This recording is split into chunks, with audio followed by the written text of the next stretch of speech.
Hi, my name is Kim Peck, and my stamping garage is my blog, and you can find more information there, but I wanted to show you how to make this card. This is actually the fourth card in my June card kit, so if you purchase the kit and are coming to watch this video to see how to do it, I will show you step by step how to put it together. So let's get started.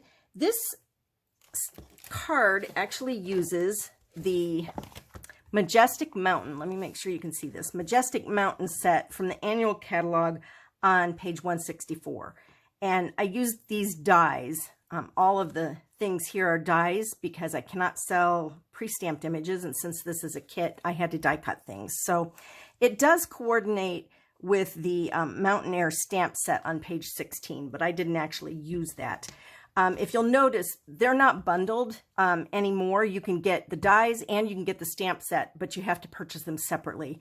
After the first year that they bring something like that out, they unbundle them because with the bundle you save 10%, and they just do that for the first year as they're introducing the product. So, okay, let's get started on our card. This is the fourth card in the June kit. So if you're watching, you'll see on your flyer that this is sample number 4. And in your kit, you will get enough supplies to make 3 of this card. And so the base is the thick, very vanilla cardstock. And you'll notice it's a lot heavier than our normal vanilla cardstock.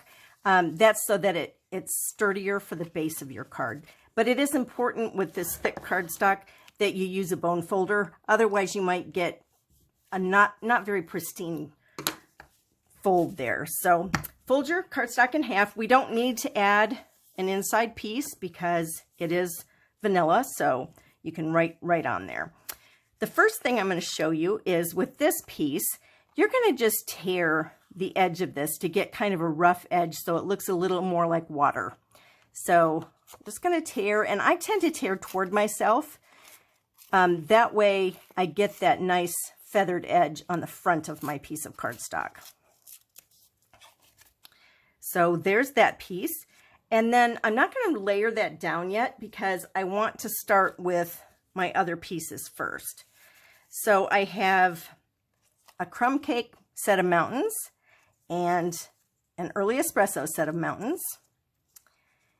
I have my sun or moon, depending on if you want this to be the sunrise set or the moon coming up. So, and then this is a row of trees.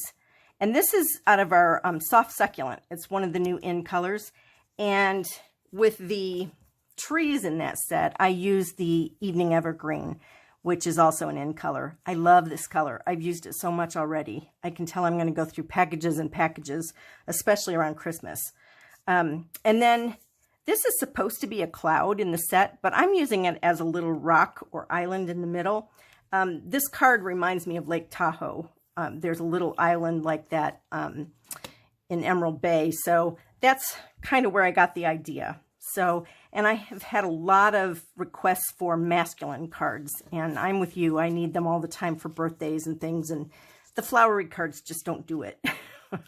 So the first thing I'm going to do here, I want to layer my 2 sets of mountains together. So I'm going to put some adhesive along the base of the early espresso one. And I don't want to do just one on top of the other because it doesn't look realistic. So I'm just going to offset them a little bit. And something to be aware of, when you put this down on your card, you are going to have little ends that stick over. We're just going to snip those off. So you are going to need your snips for this. And then I want to position things. So I want my mountains here. I'm also going to attach my trees so that they're coming just partially up on the mountain. So I'm going to put some adhesive just along the top row of the trees. I'm not going to put it along the bottom yet. And then you can just decide where you want that positioned. I want it about right there, I think. Okay, now what I would do is go ahead and lay this piece down, but I'm only going to put adhesive on this one side for now. And I will attach that to the bottom of the card.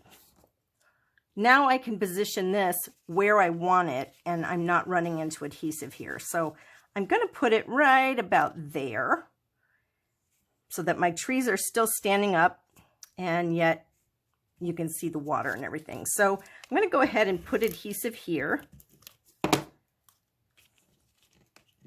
I'm going to adhere this down just so the treetops are showing. And now you'll notice, like I said, it's going to run off the edges a little bit. Just take your snips, and what I do is I flip the card over and use that edge as my guide. That way you're sure to get like a straight edge. There you go. So we snip that off. So now it goes across your card the way you want it to. And I am going to put, I'm considering this a sun, so I'm going to put my sun in here. And just going to pull that tip up a little bit and put it there. So now we've got our scene in pretty good shape. With this, I am going to pop this little island up. So I'm going to use just one dimensional because I am going to tuck one of the trees behind it, and that gives me a little bit of play with where I put it. And you're going to want this down low enough so that your tree isn't running off the edge of your page. So you're going to want to put it pretty far down on your card. I just put it kind of in the lower left-hand corner. And then these trees, we have put adhesive on them already. So usually when you peel this off from that adhesive on the back, and if you have a separation here, it's real easy to pick from there to start that backing. And so I'm going to go ahead and pull that off. And what I'm hoping, and this often does happen, is that those little pieces that are inside are going to stay on the adhesive, and that's what's going on. So that's good. It saves you the time when you're doing this of having to pick every single piece of that out with a pick tool. You may have to push a few pieces out, but for the most part, it's going to stick. The slower you go, the better it is. So I went a little fast toward the end there, and then you're going to just pull this out, and it does have the adhesive on it. You can take out any pieces that were stubborn and didn't come out. You can even leave some in. It doesn't really look bad with them in there, so I'm going to kind of leave it like that. And with this one, I am going to tuck this one, or first I'll put this one here on top. You know what? I'm wrong. I'm going to actually clip off the bottom a little bit. So I clipped off from about that first branch down. So just snip that off. And then I'm going to tuck this so that it looks like it's on the other side of this little stone island here. I'm going to lay that down. And then I'm going to do the same thing with the other tree. I think this time I'll see if I can get that adhesive to stay on the back side.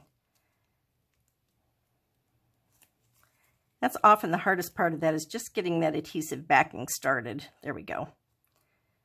And I'm going to pull the tree off from the front side. And again, I'm going to go kind of slowly because I want most of those little inside pieces to stick to the adhesive. Do be aware though, some places only have a tiny little piece that's adhering it. So don't pull hard or you're going to tear it. If you do, just piece it back together on your card. It has adhesive on it, so that's not too tough to do, but it's a lot easier if you don't have to do that. So, oh, and now we're to the next piece of adhesive. You may have one full sheet on the back, but a lot of them will have this little separation just because we pieced little parts of this adhesive sheet. If you've not purchased the adhesive sheets and you do a lot of die cutting, they are invaluable because now you've already got your adhesive on it. It's basically a sticker. So now I'm going to place this with my trunk on the island and my trees here. And it gives some nice dimension.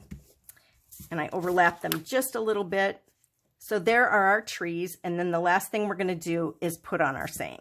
So I'm going to use happy birthday because I have some men's birthdays coming up soon. So I'm going to pop that up with my dimensionals and place it down. You can kind of decide where it looks the best. And so there is our finished card. I hope you enjoyed this, and thank you for watching.